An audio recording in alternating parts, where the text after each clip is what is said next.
quería volver a tratar uno de los temas que parece súper recurrente últimamente, que es el hecho de que hay drones, que Rusia dice que son ucranianos, que están atacando, según los rusos, territorio de Rusia, sobre todo territorio de la capital de Rusia, de Moscú. Hoy Rusia dice que ha vuelto a derribar otros 2. Ayer también el titular era exactamente el mismo, esta madrugada hemos visto lo mismo. ¿Qué está pasando? Porque me parece que esto ya cada vez ocurre con más recurrencia. Es decir, el hecho de que haya drones supuestamente ucranianos que van directamente a por el territorio de Rusia, a por la capital de Rusia, por Moscú. Eduardo. Bueno, el tema de los drones es una caja en donde caben muchísimas cosas, ¿no? Desde armas extraordinariamente sofisticadas hasta aparatos que te puedes comprar en un colmado, ¿no? En un supermercado. Lo que estamos viendo son ataques, pero ataques que no tienen ninguna consecuencia. ¿Cuál es el origen de esos ataques? Bueno, históricamente hemos visto que en determinados momentos algunos países se autoatacan para bien ganar la opinión pública o bien para justificar sus acciones. Yo no creo que este sea el caso. También hay que saber si esos drones parten del territorio ucraniano o son puestos en marcha por infiltrados por agentes ucranianos. No olvidamos que Ucrania pues ha sido parte de la Unión Soviética durante mucho tiempo y, lógicamente, pues igual que Rusia, cada uno tiene su quinta columna en el territorio correspondiente. Esos ataques de drones, a mí lo que me preocuparía realmente es que las autoridades de Ucrania tampoco lo reivindicasen, es que no lo reivindique absolutamente nadie, porque lo deja en un terreno bastante indefinido que puede generar accidentes, y cuando digo la palabra accidentes digo reacciones desproporcionadas, ataques que de por sí pues no son ni mucho menos tan graves como los que pueda causar un misil de los que cuentan ambos arsenales, ¿no? Eso por un lado. ¿Se van a seguir produciendo? Pues es difícil predecirlo, aunque yo creo que sí. También creo que esto es resultado del enquistamiento del frente, absolutamente. Es decir, ya estamos debatiendo si han tomado una determinada localidad o las afueras de una ciudad. Es decir, esto ya habla de un frente completamente estabilizado, cuando menos. Y en un frente estabilizado y en una guerra de desgaste, pues quien tiene todas las de ganar es Rusia, porque está a la defensiva. O sea, todo lo que tengo es tuyo y por poco que me quede siempre será tuyo. El que está obligado a golpear es Ucrania y ha fracasado en esa ofensiva. De hecho, ya se está hablando de que este otoño se puede poner las bases para un alto el fuego, no una paz. Yo siempre insisto en este concepto, alto el fuego, ¿no? Yo no creo que nadie se vaya a sentar en una mesa a negociar cara a cara, ni mucho menos. Lo más que harán será como en Corea, cada uno en una mesa, firmar un documento y dejar de pegarse tiros, ¿no? La verdad es que es curioso, porque a ese ataque de drones pues también hemos visto cómo ha habido el ataque a un... Rusia ha reivindicado el ataque a un barco ucraniano. Los ucranianos tienen absolutamente cerrada la salida del grano por el mar. En estos momentos Rusia domina completamente el tráfico marítimo. Y esto pues está obligando también a un aspecto que es muy interesante de los últimos días, horas, que son pues reuniones como la que ha tenido Van der Leyen con Zelensky para buscar otras salidas a esa necesidad. Yo creo que esta guerra, por emplear un adjetivo muy de moda, no es sostenible por mucho más tiempo. Y hay una cosa que me da un poquito de miedo. Yo recuerdo una frase de Kissinger en su libro Diplomacia que señalaba que cuando una situación militar no progresa, muchas veces los militares dan un paso al frente y deciden que son ellos quienes que tienen que resolver esta cuestión al margen de las decisiones políticas. Vamos a ver cómo capea esto, sobre todo Ucrania en los próximos días, ¿no?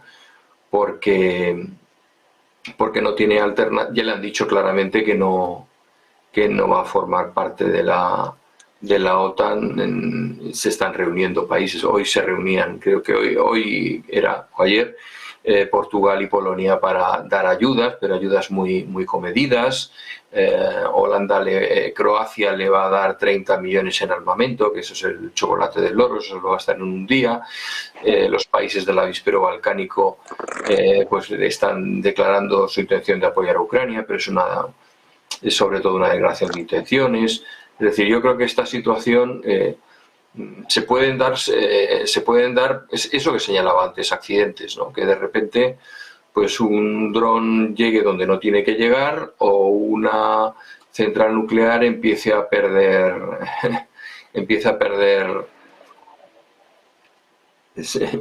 energía por alguna grieta que ha surgido de pronto.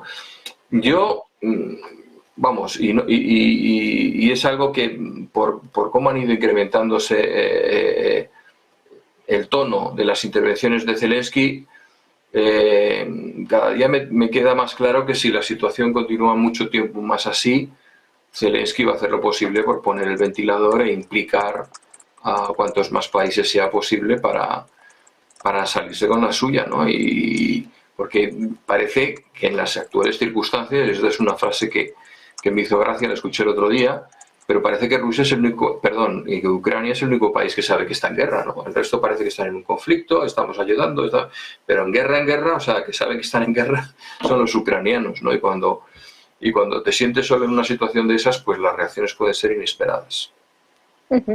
Me parece también muy interesante ese debate que has abierto sobre lo que puede pasar después del verano, porque, bueno, aquí somos mucho de decir, en primavera va a pasar esto, en verano va a pasar esto, ahora sí. Se dice que en otoño, ¿no?, se va a negociar o ese alto al fuego más que la paz.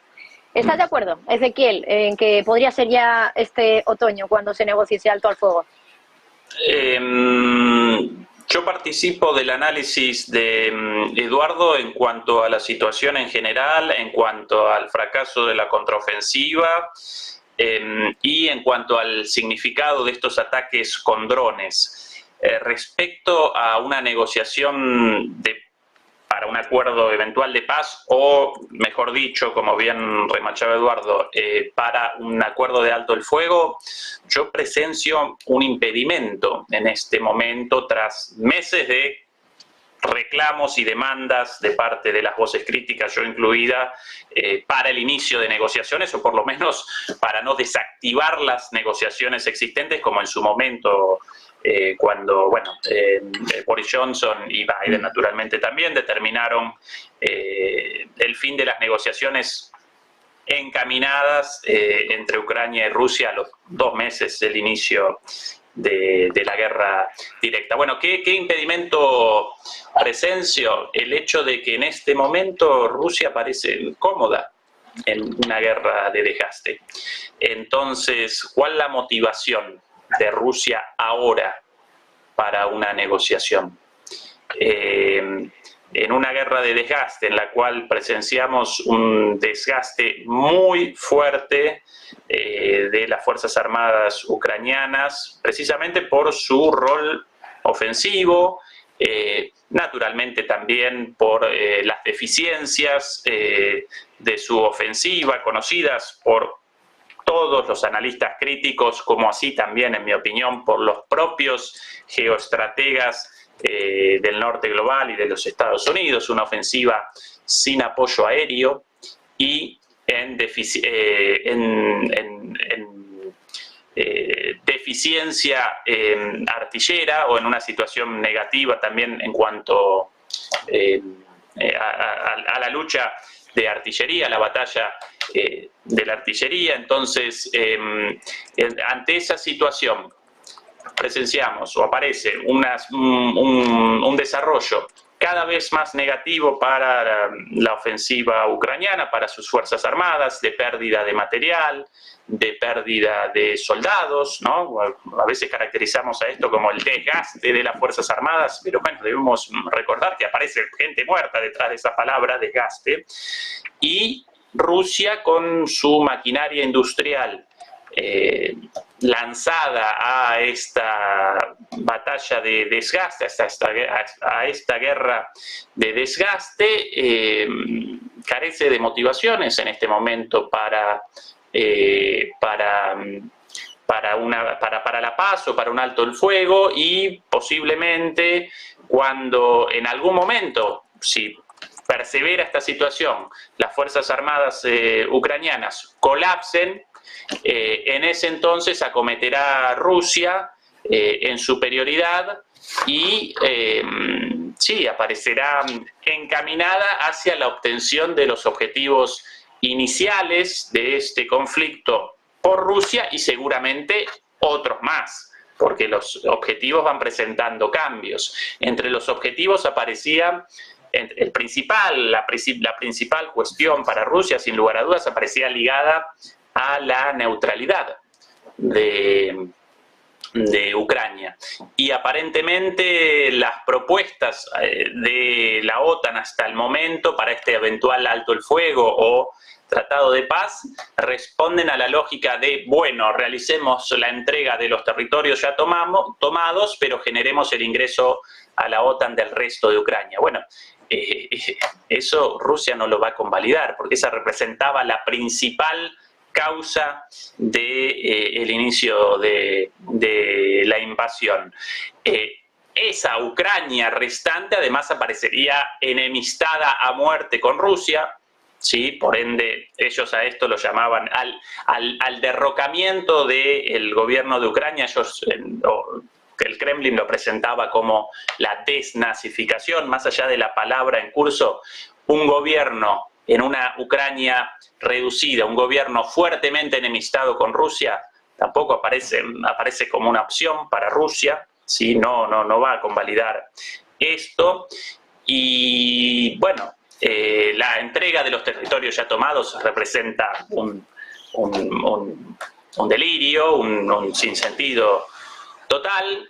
La economía de Rusia no colapsó y difícilmente Europa vaya a restablecer los vínculos económicos anteriores, incluido el vínculo energético a través de los gasoductos. Entonces, una vez más, ¿qué motivación aparece para Rusia en un acuerdo negociado? Entonces yo presencio ese obstáculo.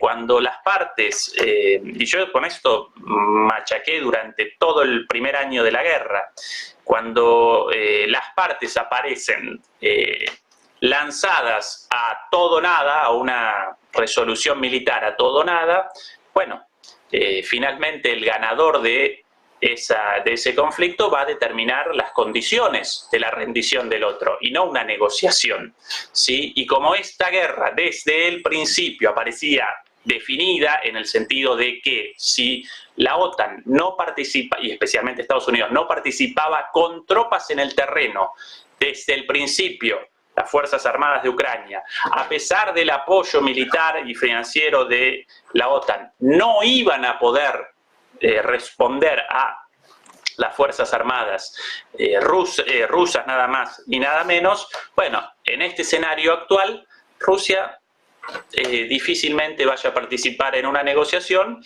y determinará las condiciones de la capitulación más bien de Ucrania, quizás con algún efecto cosmético para que esto aparezca como vendible para los países occidentales, ¿sí? Para que no aparezca como una derrota catastrófica, pero bueno, en última instancia lamentablemente representará una derrota catastrófica para Ucrania en el sentido de la pérdida de territorio, de la muerte de muchísima gente, de su economía destruida, de la gente joven emigrada a Europa o a otros lugares del mundo. Bueno, estas las consecuencias de políticas, en mi opinión, equivocadas, tendientes a la búsqueda de objetivos absolutos y no a la consecución de acuerdos estables a lo largo del tiempo. Y bueno, entonces aparecemos en esta situación en la cual negociación de paz ahora con los rusos en la ofensiva, cómodos difícil. Nos quedan aproximadamente 5 minutitos. Creo que Eduardo quería intervenir y responder a algo que ha dicho Ezequiel. Solo os aviso de que nos quedan 5 minutos, ¿vale? Vale, perfecto. No, yo creo que hay algo que tenemos que tener muy presente, y es que también la guerra ha entrado en su fase 3.0. La 1.0 fue replico la invasión de Ucrania, mando todos mis soldados y es estupendo, ahí se encontraron un montón de pérdidas. El 2.0 fue vamos a mandar a nuestras tropas más salvajes, por decirlo de alguna forma, a los Wagner, no son directamente nuestras tropas, sino un tercero. Ahora ha llegado a un punto de profesionalidad. Rusia está atacando los canales logísticos de Ucrania. Rusia está golpeando de una manera mucho más quirúrgica. Está llevando a cabo una guerra nocturna, como señalaba Ezequiel, no tiene ningún motivo para dar el primer paso en una negociación. Eso es evidente, ¿no? Y respecto a mantener el conflicto, pues puede permanecer en esta situación enrocado por tiempo indefinido, yo creo. ¿Qué ocurre? Que la Unión Europea y Estados Unidos también pueden intentar aproximarse a Rusia y plantear una serie de ventajas y de volver a unas circunstancias más de mayor comprensión entre los dos frentes, entre los dos lados, de acuerdo, de tal manera que sí vaya a ese acuerdo. Vamos a ver qué pasa. Yo, desde luego, creo que tropas de Estados Unidos no los vamos a ver en Ucrania. Me resulta muy difícil creerlo. Está muy lejos de que la opinión pública norteamericana presione hasta el punto de poner a sus hombres y sus medios ahí sobre el terreno. Ya saben lo que pasa cuando hacen esas cosas y nunca han salido bien librados. Y yo creo que esta es así. Es decir, hemos pasado de esa guerra de todo o nada, que señalaba Ezequiel, a una guerra en la cual es mucho más llevadero porque estamos hablando de golpes y contragolpes mucho más medidos. Bueno, ahora sí, nos quedan 3 minutos.